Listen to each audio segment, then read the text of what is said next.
tell us from Vihiga? Michelle, come again. Bring us up to date with the happenings in Vihiga. Just a few minutes ago, we saw the NASA Brigade conclude addressing the crowd at Luanda. What is happening in Mbale? Yes, after Luanda, they went through Bujore Girls, and then as we speak, they are handling another stop of a rally at Stand Kisa. From there, and then they will be coming to the venue where we are, which is Mbale Cultural Grounds. On the other hand, as you saw, it was Moses Wetangula, I beg your pardon, with Raila Odinga. Now, Kalonzo Musyoka is missing in today's campaign. Yesterday after Bungoma, he flew back to Nairobi to attend to other matters, but will be joining his colleagues in NASA tomorrow. But we do understand that Musalia Mudavadi is accompanied by Charity Ngilu, and as we speak, they've just finished addressing the rally in Sabatia. They are headed to Shamahoho. Then from Shamahoho, they will come here to Mbale, where they will be teaming up with Raila Odinga and Moses Wetangula. So in terms of the principals who will be leading this rally in Mbale, it will be Raila Odinga with Moses Wetangula and Musalia Mudavadi. Of course, Charity Ngilu is also in the entourage. Senators James Orengo, George Haniri, Elizabeth Ongoro are some of the leaders. And as you saw what we had predicted in the morning, supremacy wars are expected to take shape here at Luanda. You saw attempts by the sitting governor. Do apologize for that. We seem to have a faulty connection with the Duncan Hamber, but we will be bringing you live coverage later on the campaign edition, likely to begin in about 10 minutes or so. So do stay tuned for that. But it is at this juncture we'd like to wind up this edition of Weekend at One. We thank you for watching. My name is Michelle Ngele. Do yourselves a good afternoon. Yusuf Ibrahim is up next with the campaign edition.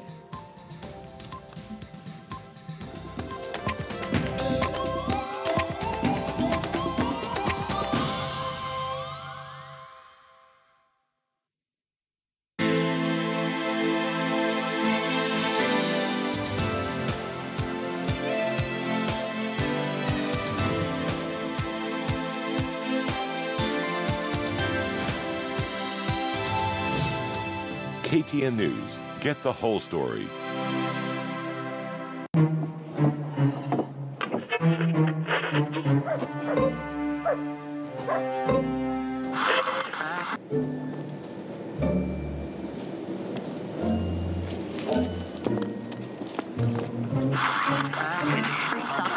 Hivyo basi simama hapo hapo tu ulipo na usisonge, usijaribu kwenda popote. Kilicho mkononi weka chini mara moja. Kama wanavyosema, siku za mwizi ni 40. Nilichokupangia na kuambia hutasahau maishani. Uko tayari? Of course. Twende kazi.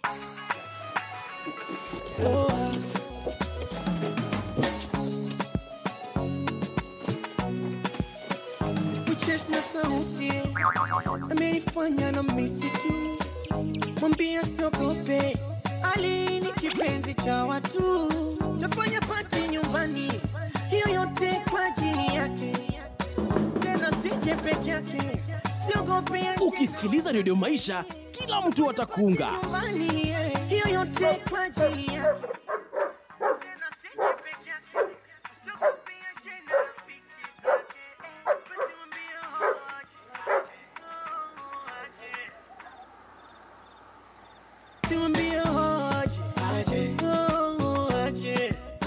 Usiku na mchana kwa vipindi bomba, mziki wa kisasa wa Kiafrika na habari za kuaminika. Hii ndio redio bora nchini, Radio Maisha. Tuko mbele pamoja.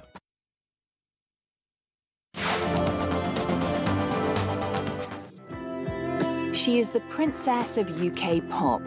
But when Lily Allen's record company were unable to provide the young singer with much support, preferring to concentrate on bigger acts, Allen created an account on MySpace and began posting demos in 2005.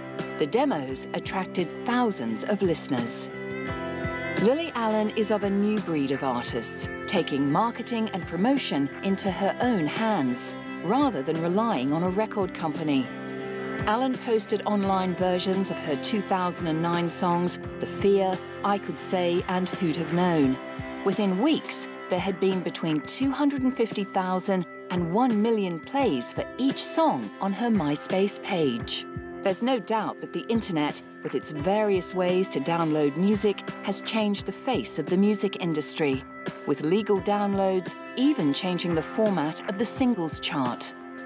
The digital download business has grown apace over the last 2 years. I mean, when you think 2 years ago, there actually wasn't a market because there wasn't any really significant retailers out there making music available to people to buy as downloads. And we've come a long way since iTunes, which was the first big operator to set up in the UK, and now it's become a very, very important part of the business. I mean, the singles market, more than 50% of the singles market is made up now of downloads. Also one of the first acts to come to the public's attention via the internet, a UK band, the Arctic Monkeys. Music commentators have suggested they too represent the possibility of a change in the way new bands are promoted and marketed. I do think what I saw tonight was amazing, and I've got the album and I think it's brilliant. So I think they've got a very good beginning to it. I mean, they couldn't have a better beginning, I think. In the case of the Arctic Monkeys, it was fan-based sites that propelled the group's popularity. Their 2006 debut album, Whatever People Say I Am, That's What I'm Not, became the fastest-selling debut album in British music history. I don't think the success here will alter the guys' vision, really. They're continually writing songs. I don't think it's not a usual situation where perhaps a band is marketed or a band concentrates on writing 12 or 13 songs which comes out as an album. These songs have been written organically over a 2-year period. They're continuing to write songs now. When they finish a show, they'll be on the tour bus thinking about what their next music will be, and they're constantly looking at pushing those forward and writing songs. And it seems like Alex is developing and kind of honing the art of songwriting more and more. After a few performances in 2003, the band began to record demos and burn them into CDs to give away at gigs, which were promptly file shared amongst fans and ultimately ended up on the internet. And as word spread, the record companies came knocking. I think the buzz about them's great. I think, it's good to see a band achieving what it's achieving without necessarily going through the usual routes. Good for a lot of other bands, I guess, who want to kind of get started and do things maybe a bit differently. Good dancing, a bit of love in the crowd, hugs and kisses, and just some good music.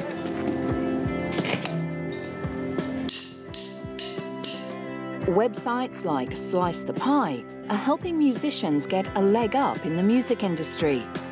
The site allows new and established artists to raise money directly from music fans and investors. Rock band The Skies found doing their own marketing helped them hit the big time.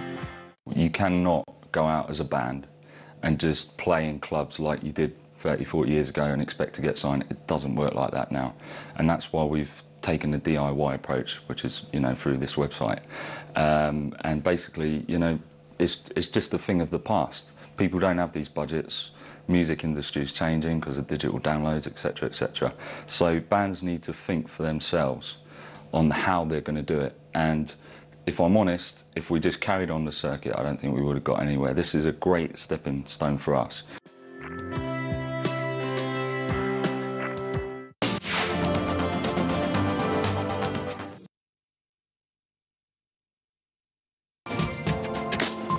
Should the court throw this case out, does that mean then NASA is ready to go to the elections with that decision? Will not take part in an election whose outcome has been determined and where one presidential candidate is said to have printed ballot papers. Their presidential candidate plans to boycott the election. Did I hear you right? This script did not start with the tendering process alone. I need you to answer the question. And I'm answering you straight. You are beaten at the beginning, because you disrespected the Raila. There is no space I'm watching because you're already off the race. Morning Express, we've got your morning covered.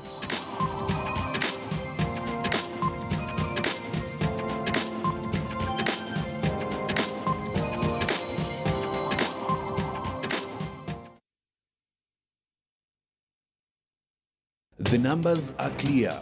70% of Kenyans are the youth, and the median age of the nation, 19. As we speak today, there's over 750,000 jobs available. On Kivumbi 2017, we bring you the people.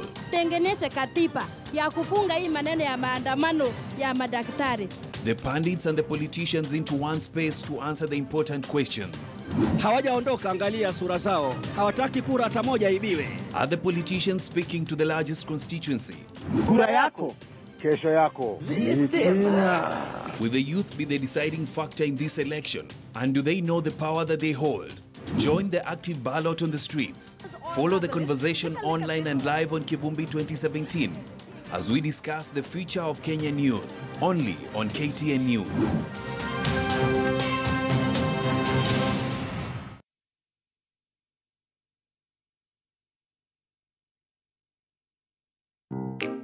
Marrying, parenting, schooling, go. Studying, driving, or moving, go. Traveling, shopping, upgrading, go. Starting, expanding, and stalking, go. Building, investing, saving, or maybe retiring, go. Achieve your dreams with the KCB Gold Savings Account. Set the amount you want to save and how long you want to save for. Deposit as you like monthly for free. Free standing orders, plus enjoy Kenya's highest earning rates of up to 8.5%. Visit any KCB branch now and open a KCB Gold Savings Account. KCB Bank. Go ahead. To call Flex the mother of all bundles. With Flex, unaweza tumia bundle moja kubrowse, kucall, ama kutuma SMS. Mawaidha ya biashara yanaletwa kwako na Safaricom Flex.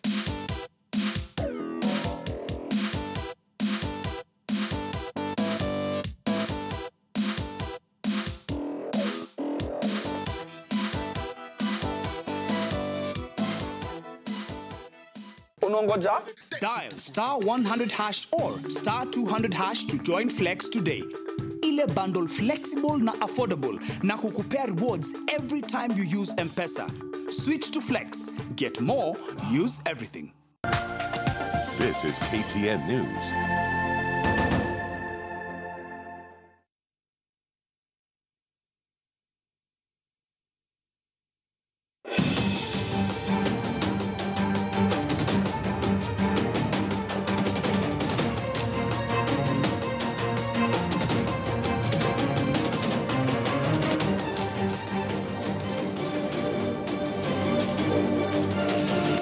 Hello there, very good afternoon and many thanks for joining us at this hour. My name is Yusuf Ibrahim. It is Saturday, the 24th day of June 2017.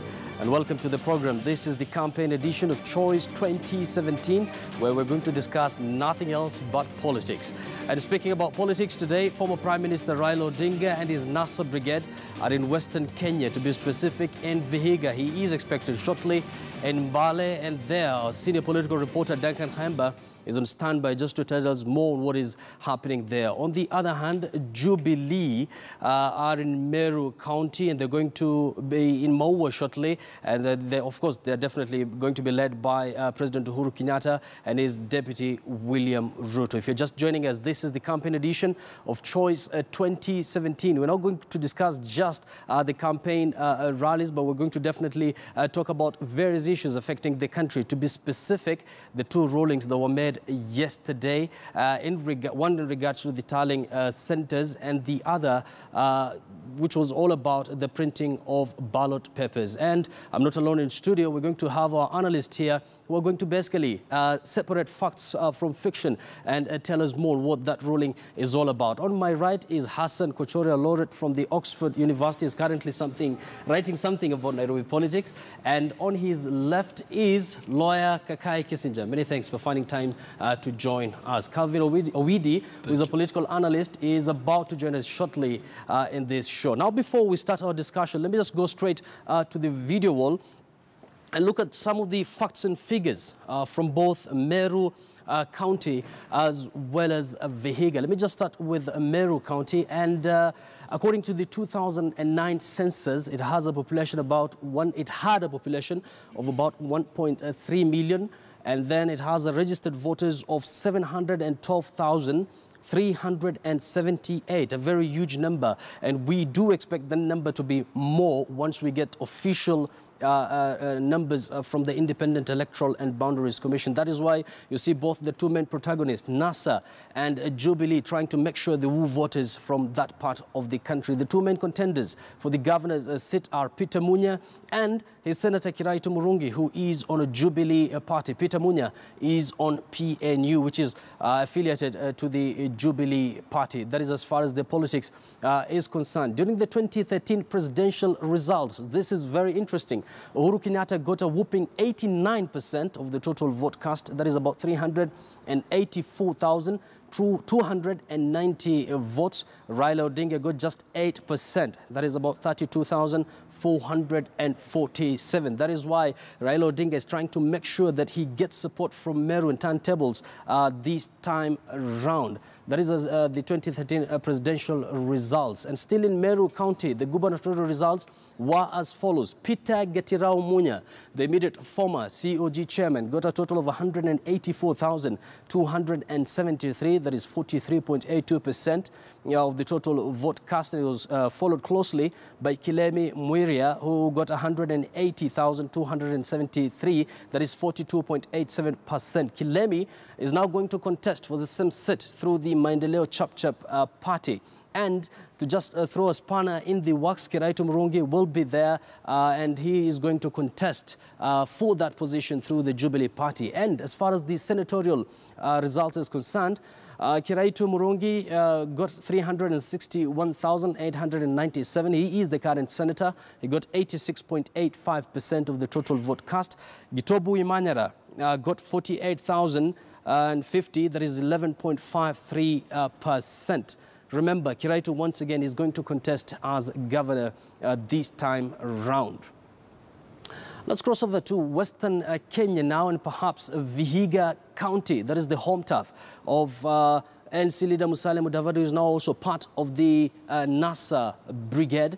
Vihiga, according to the 2009 census, had a population of 554,622.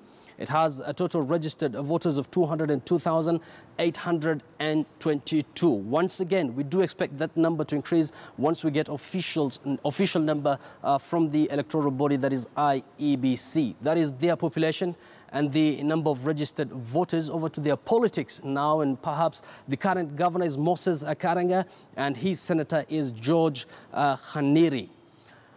And let's see who are going to eye the top seat. And before that, let's look at the 2013 presidential results.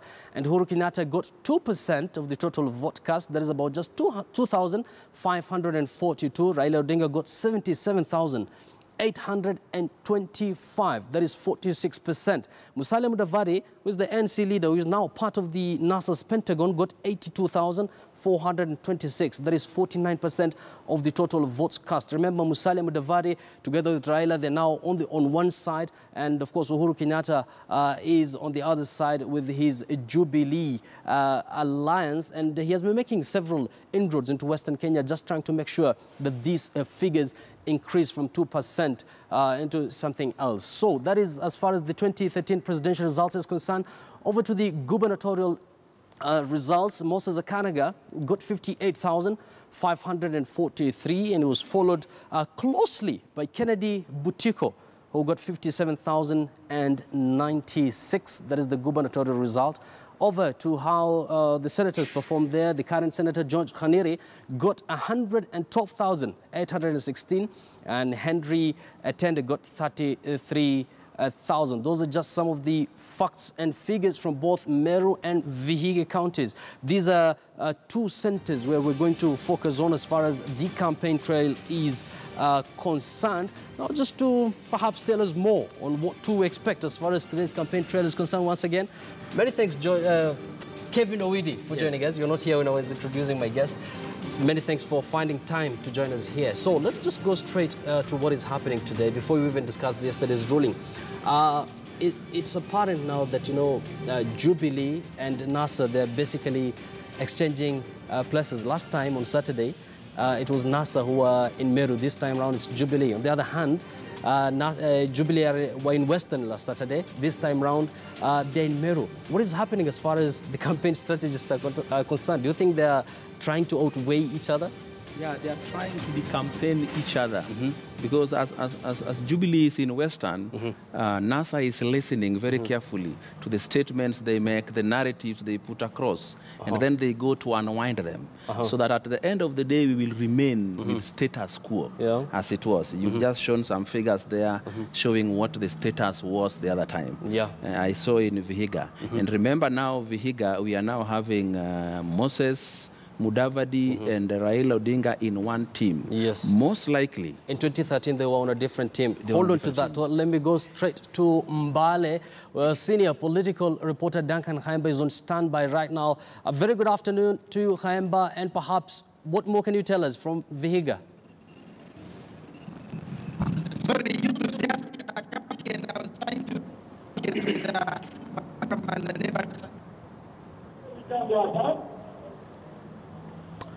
Well, it seems we have a difficulty getting Khaemba there, but we're going to join him shortly. Of course, Khaemba is in Mbale as we're speaking right now. So you're talking about decampaigning. Decampaigning each other. I don't know what's your thought on that, Wakili. Thank you. I think the strategy is the same, is that in politics, time is of essence. And when you see them swapping and going back to where the other opposition parties were last time, it just means that they are trying to consolidate their votes, in the sense that NASA right now is in Vihiga, and the last time Jubilee was in the western region. NASA right now is in the stronghold, but then consolidate, but then gain on what the Jubilee party did in western last time. So if Jubilee talked of things that probably NASA doesn't agree with, then NASA is trying to tell them, look, this is not factual, and this is not the fact that is happening. So basically, it's consolidating their votes, and we will see this happening from time to time until election day. Hassan, we all know very well Jubilee to have a strong base in Meru. We've seen NASA making inroads, and on the other hand, we're seeing Jubilee trying to make inroads in Western Kenya. Do you think these figures might change this time around? I mean, I think we are talking about, you know, the two sides basically being on charm offensive in what is perceived, or as you have indicated there, the figures suggest that these are, you know, different, you know, candidate strongholds. So I don't know whether it's a particularly clever idea. I mean, my colleague here said they are consolidating their bases, but for both of them to be campaigning in, you know, their own strongholds instead of reaching out to. We only have about 44 days left, so I think it's time to, you know, go reach out to the so-called swing vote areas rather than concentrating in your own backyard. But I do agree with both concepts of decampaigning each other and also consolidating your own sort of strongholds. It seems to me that both campaign strategists are very smart, because, for example, Jubilee were in Kakamega last Saturday. So basically, NASA campaign strategists are trying to send Raila there to water down whatever Jubilee had to say that last time around. But it's also important to look at what will make the movement of votes from one initial stronghold to another, because right now, you know, we have precisely the same presidential candidates as was the other time. Only that now, one will be decided on work already done. You see, Jubilee has already worked. So actually, they should be going around telling the people, this is what you asked us to do, this is what we promised to do, and this is what we have done. On the other hand, NASA must be going around telling people they promised to do this, they promised to do that, and they have not done it. So likely now, in the campaign that we have now, NASA seem to have an upper hand because they have ammunition to hit Jubilee. You did not do this, you promised to do this, you did not do. And more so, they have also acquired some more lieutenants into their camp, some very senior politicians in their camp. So this is why you see the battle is very tense. It's very tense as of now. But also we have to also note that when you look at the voting patterns and the dynamics in terms of ethnicity, you realize that where the two leading political parties, for purpose of this debate, we call them the two horses, they are putting more energy and emphasis on a very voter-rich region. Yes. When you look at Western, actually in terms of demographies, the Luyas are the second most largest community in this country. And then when you look at the demographies in terms of the central region, the Kikuyus lead in terms of voting patterns. So you concentrate where the votes are. And so you will see a lot of shuttling between those two regions. It's because it's very voter-rich in terms of outreach of participation. In terms of the agenda today, before we go to the nitty-gritty of what happened yesterday as far as the ruling is concerned, do you think perhaps it can make some sort of an agenda for NASA, because they believe they've turned up victorious yesterday? Definitely, they have to exploit that. There was a time we were actually here and we discussed this kind of court case. And we said as much that what matters in any records is the original entries. Where did the records originate? And we said where the original records originate must be superior to where they are being used. Yes.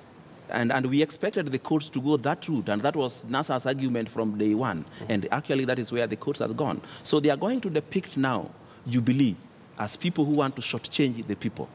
That is what is going to happen in their next campaign. And of course, they're going to bank a lot on whatever happened yesterday. Now, Wakili, we've seen today's newspaper, actually almost all of them declaring that, this is a win for Raila Odinga, others saying that, IEBC has lost. Was it some sort of contest between IEBC and the opposition? I think the media has their own way of projecting and writing a statement. I was personally shocked by the headlines that appeared. That what's your opinion regarding that? My opinion is very simple, that this is a court process. Now, this court process was brought in by the NASA team in terms of challenging. If we are looking at the first case, which was the issue of the ballot, yes, in terms of challenging the issuance of a printing firm based in Dubai to print the ballots. Now, what NASA was arguing is that they were not so sure about the processes that were followed in terms of issuing the printing or the ballot papers in that, to that printing firm. Now, what the court has basically said, on the issue of ballot, what the court has basically said, look, this issue of printing of ballot papers is a weighty issue, and it's being brought in by one of the leading parties that is contesting this election. So can we have a three-court bench to determine the issues of printing? Now, it is not again on NASA, neither is it again on the Jubilee. It is an issue that the IEBC, you have to separate these issues. Yes. It's the issues that the IEBC has to deal with. Now, we can't go into the details of what will happen in terms of the court outcome, because these are issues that are going to be before the court. But as a lawyer, there are two issues that will happen. One, the court. Sorry, I think we are supposed to be discussing the votes. The votes. Let him finish on that. Of course, we are all rounded, Yes. as much as we're going to focus on the campaign trail. Yes. These are the issues that these politicians are going to raise, definitely. We can't avoid it. So what I was saying, thank you very much. What I was saying is that the court will decide. And whatever the court will decide, there will only two issues for me that might be decided by the court. One, the court might say that since this is an electoral process and involves all the stakeholders, and we want to have a fair and free election, then all processes that lead to an election must be free and fair. And one of it is the issue of planning and implementation. If planning and implementation is free, then the issue of selecting a printing firm must be above board. Yes. And so the court will say, one, we cancel the processes and start afresh. Remember, we have only 44 days left. And of course, the law allows IEBC to opt for any other method of procurement. So they can decide and go for example, single sourcing as a method of procurement and still achieve it within the 44 days. The second option could be, the court could decide and say, since it's too late in the electoral process that we have only 44 days left, please be bound by what IEBC has done, and the processes of printing must go on. Yes. So those are the only two options that in law are left. Actually, we're going to discuss more on that. Of course, it's something that is people are debating left, right, and centre, and we're expecting that case to be heard again on Tuesday. But I think the main issue surrounds the ruling concerning the tallying centres. So let's just first listen into what former Prime Minister Raila Odinga, of course, who is the current NASA leader, had to say in Vihiga.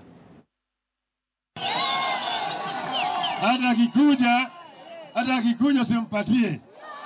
Sawa? Mwambie bwana tumelala na vita. Mambo hiyo ni kesho baada ya ushindi. Ndio tutasherehekea, sio? Sasa alfajiri napika hapo kwa kituo. Haja ndio watu wako ndani. Saa ile ambayo watu wanapiga kura, napiga tick. Piga kura, tick. Piga, tick. Piga. Ikifika saa 3, hiyo rekodi inatolewa nje. Wanaangalia nani amepiga, fulani. Nana bado, fulani hatujaona hapa, tujaona hapa. Vijana wanatumwa kwenye vijiji kuwachukua wale watu hawajapiga, waletwe kwa kituo wapige kura. Sawa? Sawa? Hata wagonjwa wako kwa hospitali, tunatuma magari kuwaleta kutoka hospitali, waletwe hapa wapige kura, ndio warudishwe kwa hospitali. Sawa? Hatutaki kura hata moja ipotee. Tunaelewana vizuri? Alafu saa ile wakifunga kituo, vijana mnakaa hapo nje. Sawa? Kule ndani tuko na agent yetu. Wanahesabu na tunahesabu. Wanajumlisha na tunajumlisha. Wanarusha na tunarusha. Wanatangaza na tunatangaza. Sawa sawa? Mara hii mjinga amerevuka. Na jana mahakama iliamua Nairobi ati mara hii ile matokeo imetoka hapa Luanda ni final. Matokeo ambayo imetangazwa na returning officer hapa Luanda ya misho haiwezi kubadilisha kule Nairobi, sio? Ile mwanya ya ukarabati tumeziba. Tumeziba mashimo ya Msongaleni yote. Tumezima simu ya Msongaleni yote, sawa? Ama mnasikia vizuri? Mnasikia vizuri? Nikiwa hapa Luanda niko nyumbani. Hapa niko nyumbani. Unajua pale kwa basi yake kwa ngaji pale. Hapo nyanya yangu inatoka hapo. Dorka Wangia, mtoto wanganyi. Kwa hiyo mimi nikiwa hapa niko nyumbani, sio? Na mtoto yangu ameolewa hapa Ipanga. Kwa mkoba na Akasa. Sio? Kwa hivyo nikiwa hapa niko mjikuu na niko vile Nyabana. Niko kama Nyabana wangu, sio? Kwa hivyo mtanipigia kura. Wangapi nipigia kura? Wangapi nipigia kura nione kwa mkono? That was a while ago in Luanda in Vihiga County. NASA leader Raila Odinga there using every means possible to make sure that he identifies with the voters there. And he spoke about something very interesting that we've been talking about. And he's saying this time round he's going to make sure that the elections is watertight and devoid of any kind of rigging. What do you have to say about that? Is it? Indeed, yeah. I mean, what he basically outlined there is the strategy to protect the vote.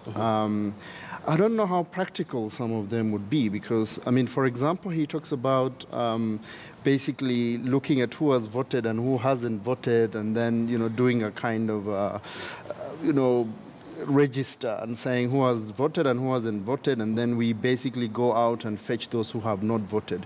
I mean, how practical is that? Can you, within the voting time, actually assess who has voted and who hasn't voted, and also mobilize agents to go out there, because you need to have the contacts of those people that are on the register. These are details that are not supplied on the voters register as far as I know.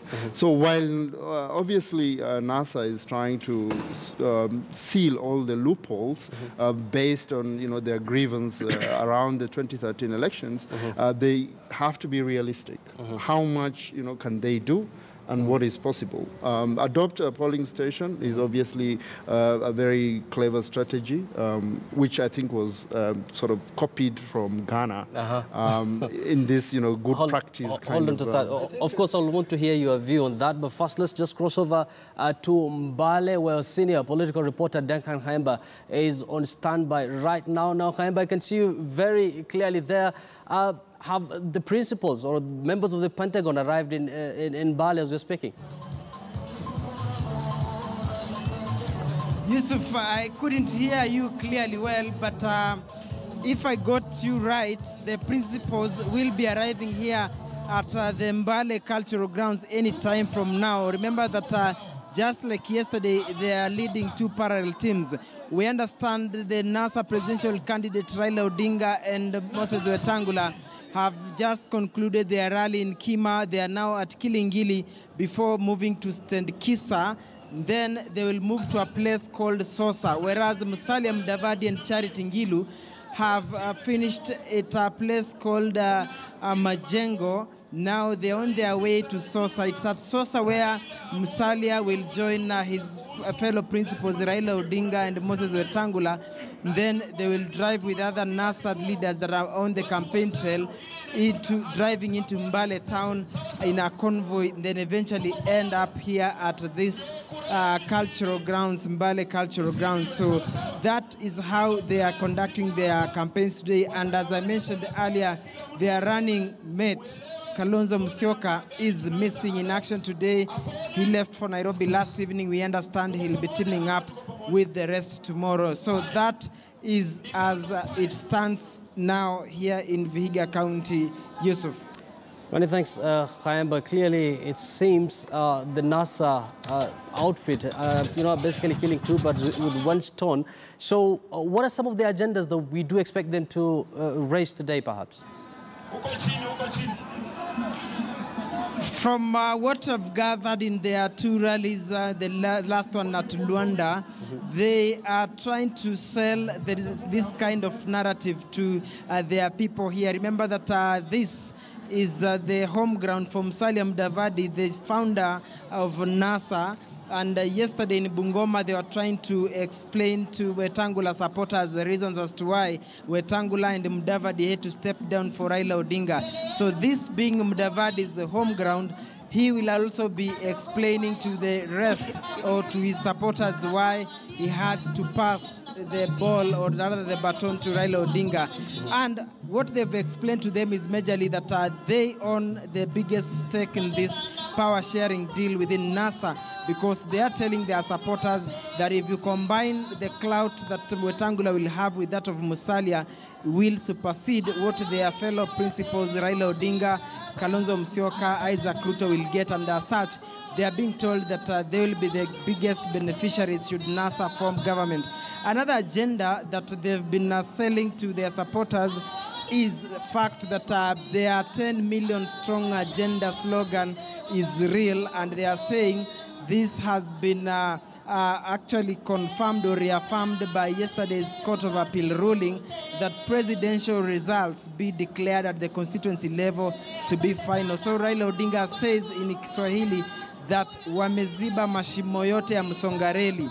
Msongareli are some tiny creatures, Yusuf, I'm not sure whether you know them, but there are some creatures that actually keep hiding in holes. So Raila Odinga says yesterday's ruling has been able to fill those holes where the Msongarelis usually hide, and as such, the onus is now on their supporters to turn out in large numbers and vote overwhelmingly for NASA, because they believe they have the numbers and they have the strategy to beat Jubilee. So those are the messages that they are sending so far, but I'm sure we'll be getting more when they come here for this final rally as they wind up their day-long campaign tour in Vihiga County. Yusuf. Many thanks for that, Khaemba. But one final question before I let you go. Last weekend, actually to be specific, on Saturday, the Jubilee coalition were in Western Kenya. So perhaps, do we expect the NASA outfit to water down whatever the Jubilee brigade had to say last Saturday? Yes, that is what Jubilee and NASA are engaging in. If you look at their pattern, is actually trying to ring fence their territory or try to undo what a rival coalition has done. Remember, NASA initially were the first ones that conducted their rally at Buhungu, where they termed it as the official launch of NASA presidential campaigns. But a week later, Jubilee came, and now they are coming back. And the word is that tomorrow, President Uhuru Kenyatta might be in Vihiga County, Kaimosi to be specific. So that is the kind of politics that the two coalitions or the two big movements are engaging in. Just like NASA in Meru last weekend, Jubilee is back there trying to undo whatever they had tried to do. So I think both teams are just trying to ring fence or actually lock their territories, just to ensure that they lock their territories before they now venture into invading areas that they consider are battlegrounds. Yusuf. Many thanks, Duncan Khaimbo, for that comprehensive update. And speaking of Meru, let's just cross over to Meru County, to be specific, in Maua, where Jeff Kirui is on standby right now. Now, Jeff, if you could hear me, have the Jubilee Brigade arrived in Maua, and perhaps what are some of their agendas this time around?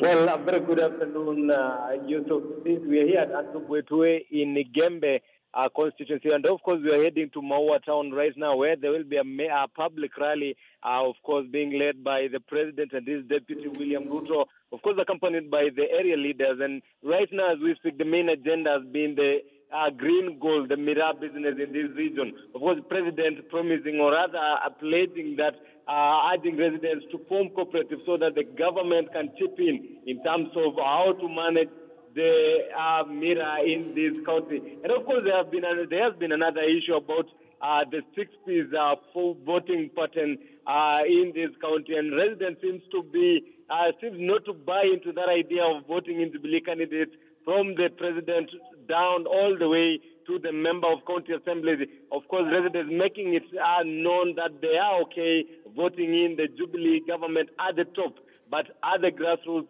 they want to vote in leaders whom they believe in, irrespective of whether they belong to Jubilee party or Jubilee-affiliated parties. Yusuf.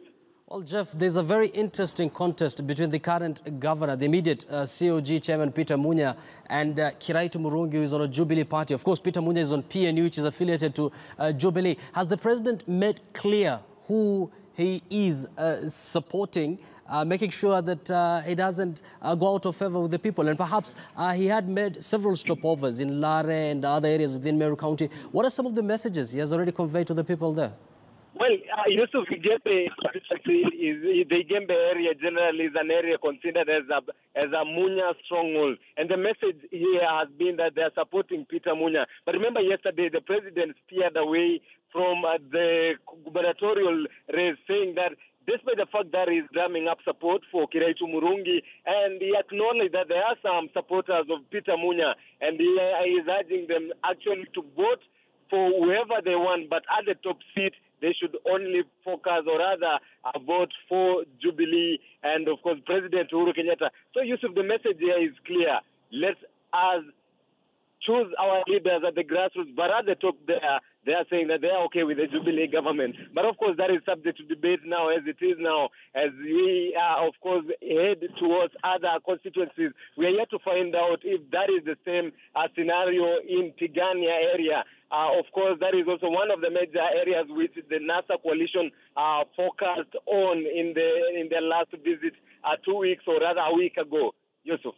Actually, it's a debate that is already underway here in studio, Jeff. Many thanks for that update. We're going to come back to Jeff Kirui shortly once President Uhuru Kenyatta and his Jubilee Brigade start addressing people of Igembe there, a region that is well known to be Peter Munya's stronghold. That is the current governor. And of course, it will be a bit tricky for the president to augur well with the people there. That is, maybe he has to be, of course, very careful as far as his sentiments in Meru is concerned. Let me just, of course, we're going to go back to yesterday's ruling, what that means for the IEBC and both NASA and Jubilee. Let me just start with you, Kavit. Yes. Do you think it will be a bit tricky for the president to openly throw support behind the Jubilee candidate? Because naturally, he's supposed to do that. He cannot do that. Actually, I'm sure now he's wishing he rewinded where they made the mistake. They now have to look back where it started raining on them. Yes. It started raining on them the moment it was clear in the public eye that they were supporting Kiraitu Murungi against Peter Munya, who was the incumbent governor there. If they had embraced both of them, they would have gone through a free and fair nomination exercise, and by now they would be having a very united Meru. As of now, it is a very difficult thing. But you also realize that Jubilee has been having a certain pattern of campaigning in the last few weeks. They have been going into counties where their governors are under siege. You remember they went to Nakuru. Fortunately, they sorted it out. Yes. Then they moved to Eldoret, where Mandago is under siege. Then they came to, I think, Bomet. That is also a very serious place where they are with their candidates under siege. Then they went to Kiambu and then Muranga. Now they have to go to Meru. I think there's something that they are trying to sort out there against their governors. But also remember, in this campaign, people are not just looking for votes. The president must also look for the 25% in 24 counties. And that is why, despite the hostility in Kisii and Vihiga, the president still has to go there, just in case he can pull out at 25% of the vote there. Speaking of a unified Meru, when it comes to the gubernatorial contest, of course, election is about contest. We must have two candidates opposing each other. So do you think this will end up biting into President Uhuru Kenyatta's vote, just in case if he throws his support behind one of the candidates? Actually, this is the beauty, and this is why I say it's the beauty of the Constitution. The fact that the Constitution is there and allowed anybody to participate in the electoral process, independent candidates and all this, is nice. Now, where the nightmare is for the presidential candidates is marketing the issue of six-piece voting, which is not working out for them completely. It's not working out for the NASA team, neither is it working out for the Jubilee team. So it's an issue that is affecting both sides. It's an issue that's affecting both. For example, as my colleague says, look at what's happening in Meru, Munya versus Kiraitu. Look at what's happening in Kakamega County between Wycliffe Oparanya and Boni Khalwale. This is a nightmare for both presidential candidates. Now, what we expect to see is Uhuru and Raila sticking on you guys, whatever it is, vote for the president. Because what he wants is what he's talking about, the 25% in each county. So he's trying to consolidate at the presidential level. He does not care what happens at the ground in terms of gubernatorial level. And he's saying, you guys decide yourself what you want. And this is the beauty of the Constitution. Hassan, Meru, I'm sure borders is Isiolo, and you've schooled in Meru once some time back. So I'm sure you understand these people really well. So what do you think the president have to face? What do you think is in his hands right now as you're speaking? Let's say if he's in Igembe right now and he throws support behind Kiraitu, for instance, where he's from the Jubilee Party. I think that is a risk that he's obviously not ready to take. I think he tried at the nominations, hoping that Peter Munya and Kiraitu will go to nominations, where basically Kiraitu would emerge as the Jubilee candidate. But Munya sidestepped that and basically went to PNU. So it's a contest that the president does not want to meddle in any further. Because if he openly, I mean, we know that Raila Odinga has been on a charm offensive in Meru, and Kiraitu Murungi has, on several occasions accused Peter Munya of warming up to NASA. At worst, even accusing him of being a NASA mole in Meru. So I don't think the president would at least openly want to antagonize Peter Munya at this point in time. He might affect the whole topic as well. The same thing he did in Thika. Speaking of NASA, yes, they're in Western Kenya. Perhaps, let's say, they visit Kakamega County, for example. Correct. Or any other county there. Wakili has already mentioned that there's a very huge possibility that there might be a conflict of interest there between Boni Khalwale and Moses Wycliffe Oparanya, yes. sorry.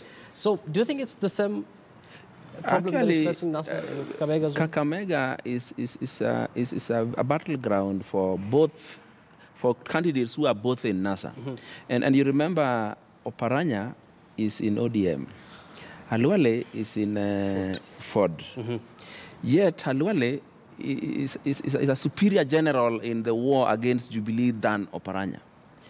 That you need to know. But it's the same Khalwale who just a few years back was Yeah, was against the former prime minister. That's the game. That's how it is played. The next day you walk into them and you look at Isaac Ruto.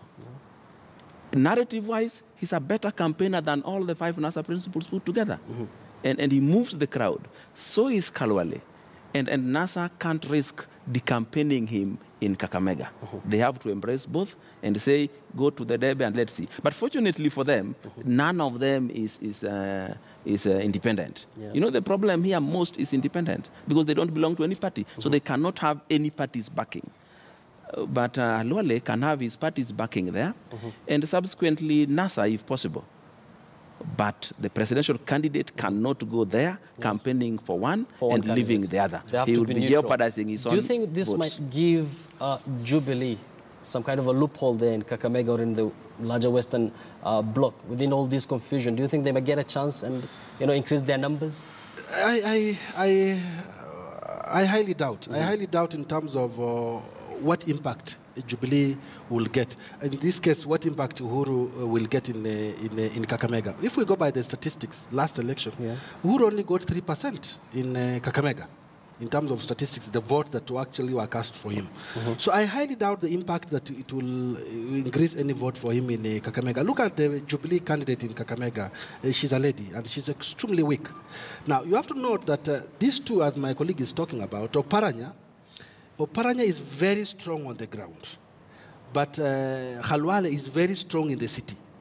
So those are the dynamics that when you go to Kakamega town, that's the home turf of the bullfighter. It's very strong there. But Oparanya is actually a mole on the ground. So he's very famous with the locals. So I'm sure he wouldn't want to associate himself with the word mole. Yes. So the question then will be as a grassroots person on the ground, how many votes can he actually bring to himself? So in terms of Jubilee gaining ground and role in Kakamega, I highly doubt. I completely doubt that the division between NASA-affiliated parties will cause any impact on Uhuru. Hassan, do you foresee numbers changing? You've seen very well. Wakil also mentioned that Uhuru got only 3%. 3%. Yeah. The same can be said of Raila and Meru. Do you foresee, people turning tables this time around? I think 2% and 8% are not comparable. I mean, one is 400% of the other. So so if you say Raila has 8% in Meru and Uhuru Kenyatta has 2% somewhere else, that definitely puts Raila Odinga at an advantage, which he is obviously keen. But here, sorry to cut you short, here we're talking about 2 areas that have almost equal number of votes. Yes, exactly. But one got 8% in the other's, perceived stronghold.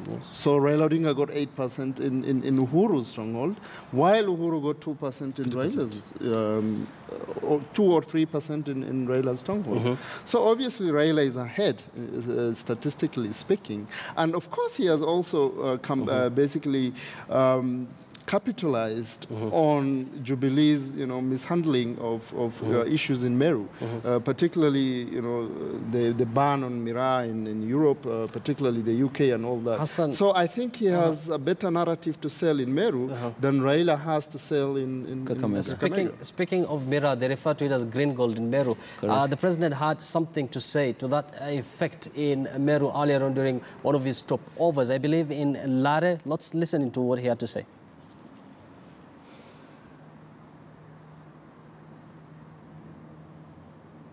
Kuchanganyikiwa sio? Nyinyi mnataka kusikiza rais jamii? Mnataka kusikiza Uhuru Kenyatta? Mimi nataka wale wa mbali huko nione kama tunasema tunataka kusikiza Uhuru Kenyatta. Nikisema harambee tunasema ni milioni harambee. Harambee. Jubilee. Jubilee. Mnataka kusikiza Uhuru Kenyatta? Wapi ndugu ya rais wetu Uhuru Kenyatta?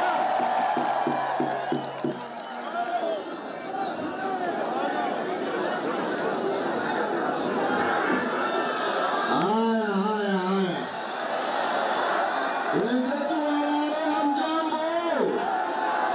hamjambo. Leleni. Hebu tusalimiane tu pahali ambapo tulipo. Asanteni sana. Tuwashukuru mmejitokeza kweli kwa wingi leo.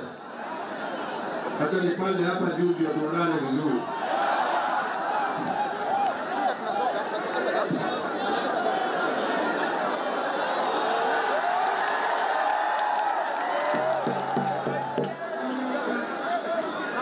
Lale hamjambo? Hamjambo tena?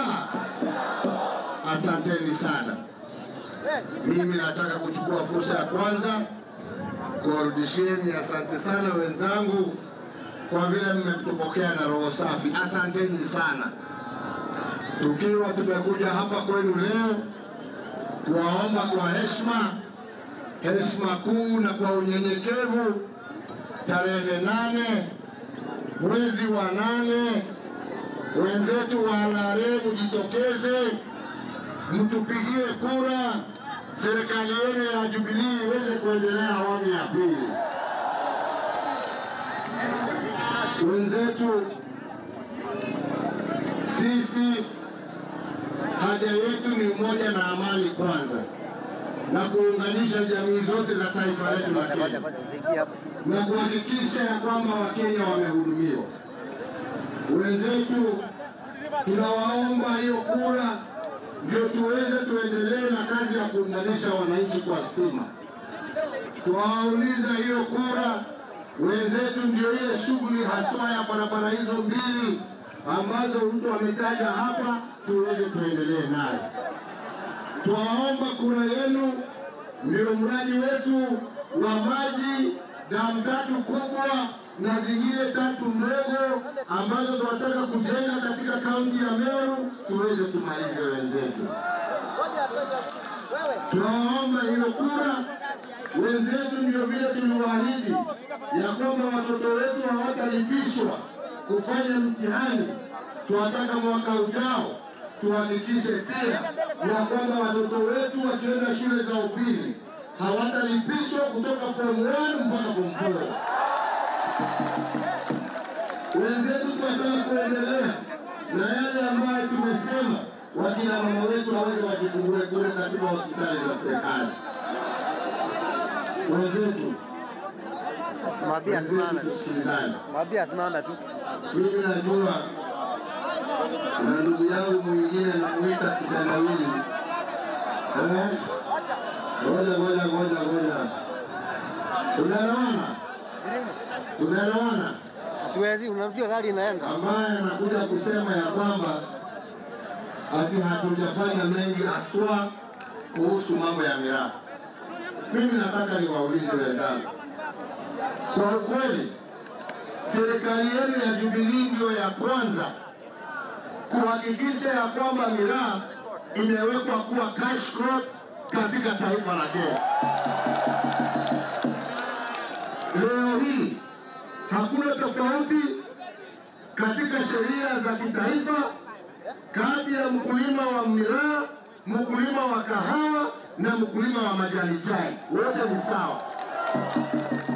Serikali ya Jubilee ndio ya kwanza kuweka directorate katika ile organization yetu ya AFA ambayo itakuwa inahusika na mambo ya miraa. Tunaelewana? Na mimi nataka niwaombe, kwa sababu watu saa ingine wanakuja na siasa ambayo sio njema. Kwa sasa wakulima wa miraa wanaandikishwa, si kweli?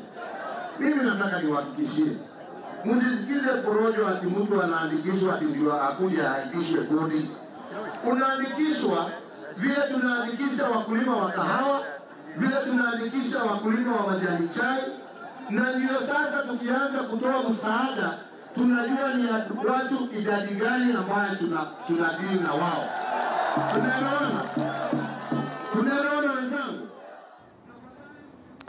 There you go. Those are some of the earlier pictures we've managed to capture for you all the way from Maua in Meru County. There you see, you've seen President Uhuru Kenyatta literally pleading with the people of Meru to vote in Jubilee come August 8th this year. And something interesting really came up when the President was addressing the people of Maua there, saying that he will turn miraa, that is the gold green as they fondly refer to, into a cash crop. And we all know very well, you know, the challenges surrounding the Meru business. It has been banned in the United Kingdom. Actually, the current UK Prime Minister Theresa May is one of the people who have been behind that ban. Do you think this might, you know, change things for Meru as far as the Meru business is concerned? Arguably, I think you know, the UK ban on Meru was a blessing in disguise for Meru. I say this because the government prior to that was quite ambivalent towards Meru. I mean, was it a drug? Should it be campaigned against? Like Nakada was actively trying to classify Meru as a drug that should basically be banned. And then the ban in the UK happened, and basically Jubilee government comes in and says, actually, we have created a task force to look into the Meru business. We have also decided that now it's a cash crop, which basically means that Meru becomes more acceptable at home because of its rejection in other parts. So in that sense, in terms of acceptability, it was good for Meru business. But economically speaking, I mean, because UK was the biggest Meru market for Kenyan, biggest market for Kenyan cut, then that means that they have lost, and there has to be strategies put in place, either explore other areas for markets or increase export to already existing markets like Somalia and other places. Let me just get your comment on this. We've seen, of course, the Jubilee has been in Western Kenya last Saturday. They had a lot of goodies trying to tell sugar farmers that they're going to pay them. Actually, they released an amount of cash, about 500 million shillings. This time round, they're in Meru, trying to tell the Meru farmers that, you know, they're going to turn this crop into a cash crop. Do you think this is a narrative that we're going to see more of it during this campaign season? When you hear a president that has been in office for close to 5 years still talking in futuristic terms, then you get worried for them. They can only lose. They can't gain anything much more than they had the last time, because you've been in power for 5 years and everything is will. That means you have not done anything, because I expected Uhuru now to campaign in the past tense, Raila to campaign in the futuristic tense. Maybe he's trying to make up new pledges that he can ride on. But when you still tell the people of Meru, Jubilee was the first government that did this, which will. They are telling us they will again when they had not done it before. And one of the messes that is going to mess up Jubilee in Meru was their appointment in government.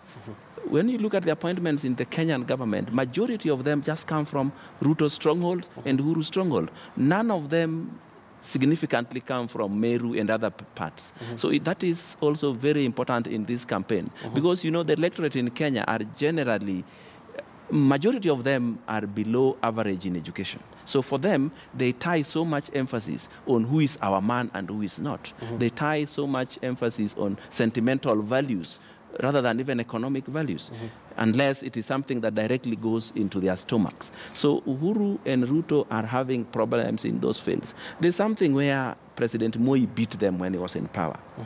He didn't care very much who held those very key positions in government, because he knew he was the president and would control them from wherever he was.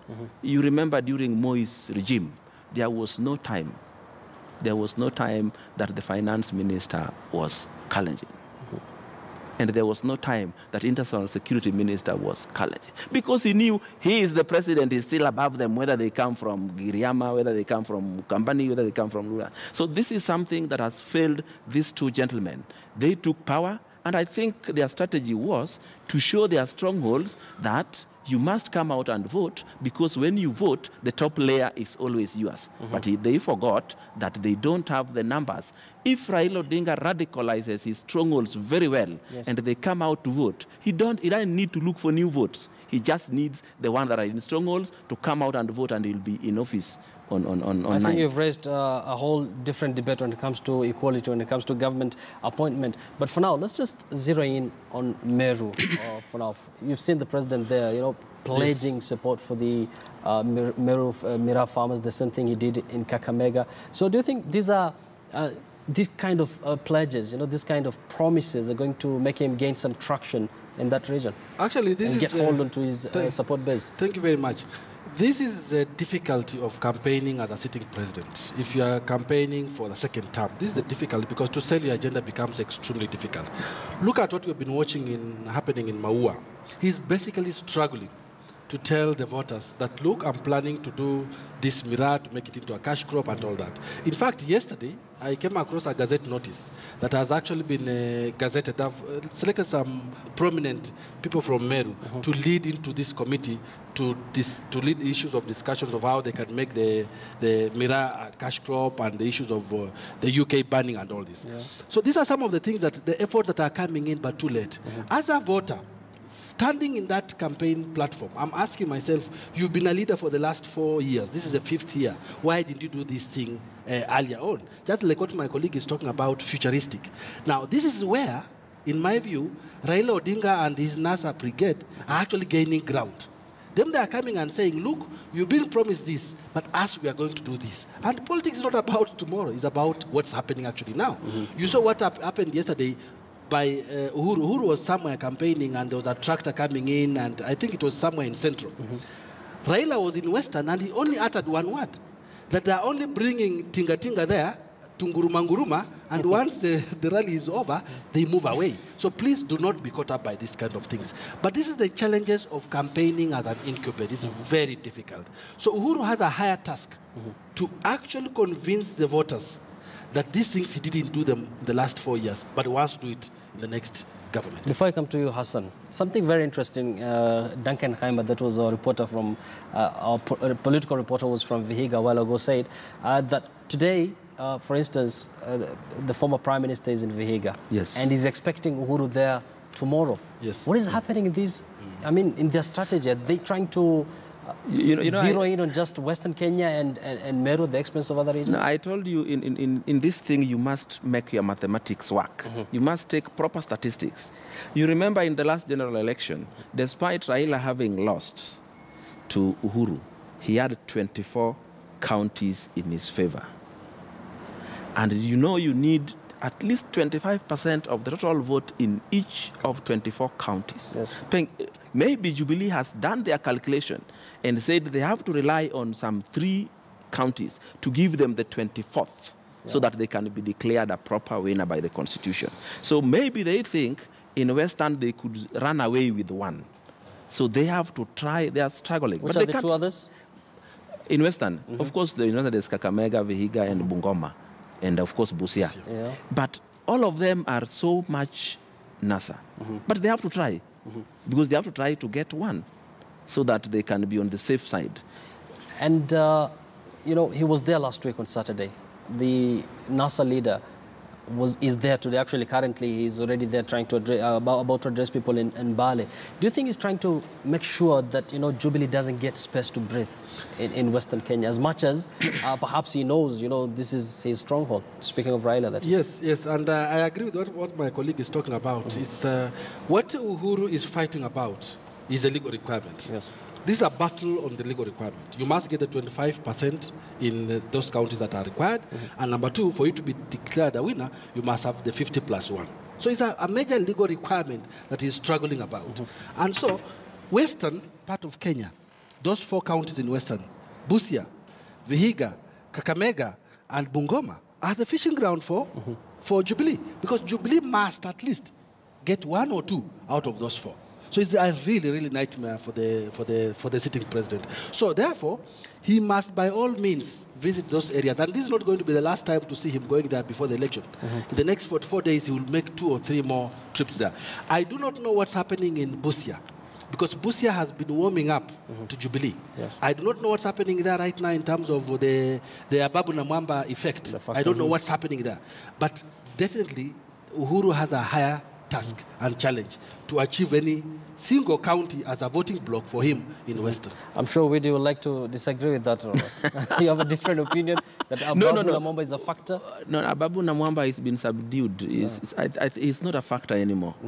The problem there, which people must know, as the principals go campaigning in the airwaves and you watch them here on TV, NASA has people on the ground who are telling people, you know, even if you vote these people, they are going nowhere. So make your vote count. Don't give it to a loser. Don't give it to Ababu Namwamba is a loser. So that is a narrative that is going on in NASA. NASA has a very structured way of campaigning. There are people on the ground who have been tasked to tell people that even though you don't want to give, don't make your vote go to a loser. Make it count. So as I tell you now, Ababu Namwamba's, I think his political life will be resuscitated maybe after 2017. But for now, he's done. But we are going to confirm that once people go and vote, that is after August 8th. Of course. Yeah. So actually, there's a soundbite here from Devolution Cabinet Secretary Mwangi Kinjuri. We're going to play that shortly. But there's something that came up during his address to the people, I believe, in Laikipia. And he had openly indicated that them as Jubilee, they're going to appeal the Court of Appeal decision yesterday in regards to the tallying centers. And it's something that I would like to hear your responses on. Of course, we're going to play that soundbite shortly. But before that, we're going to take a very short break. Remember, this is the campaign edition of Choice 2017, where we're going to do nothing else but discuss politics, and more politics. And today, as we're speaking, President Uhuru Kenyatta and his Jubilee Brigade are in Meru trying to woo voters there. And on the other hand, NASA, under the leadership of former Prime Minister Raila Odinga, are in Vihiga. And as we are speaking again, they are expected to address people in Mbale in Vihiga County. Duncan Khaemba is going to join us shortly to tell us more on that. For that story and much more, don't go too far. We'll be right back after this short break. You know that?